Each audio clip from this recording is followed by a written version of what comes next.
I've almost 20 years of my life. What am I going to do? Layoff notices go out for employees of a local jail. Malfunctioning cell doors made it an unsafe place to work. Good evening, everyone. Layoffs right before the holidays. It's certainly not something the Brown County Sheriff wanted to do. But jail cell doors that closed and didn't lock was a recurring problem. Now, because of the cost of housing inmates in the Butler County Jail, 8 Brown County Corrections officers just received layoff notices. Local 12's Deborah Dixon talked to 2 employees still on the job. Teresa Cooper, head cook here at the Brown County Jail, is on the layoff list. I'm going to lose my health insurance.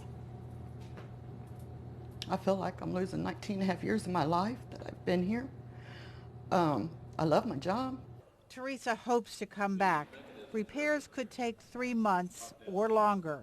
I'll be able to draw unemployment, but it's not going to be what I'm making now. So me and my husband were going over bills and everything and seeing what we can get rid of. You know, Christmas is coming. What about, I have a 12-year-old daughter at home.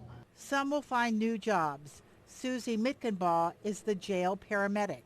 Do I go out and find another job? I work part-time on a fire department and have for years.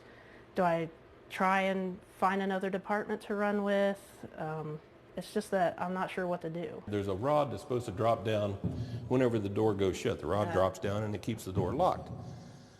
And sometimes whenever stuff gets worn out, it doesn't close all the way. Corrections officers found out the hard way after breaking up a fight and putting the inmates back in their cells. The door to my left showed closed and locked, but wasn't.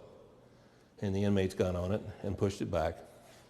Whenever our corrections staff looked back up this way, there were about 10 inmates in between them and the safety of the vestibule doors.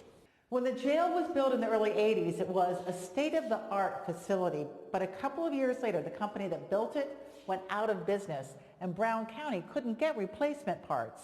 Our commissioners have put forth a lot of money in here, but Band-Aids over Band-Aids over Band-Aids, it's not going to work. You just have to, sometimes, you know, when your car wears out, you can't fix it anymore. It's time to get a new one.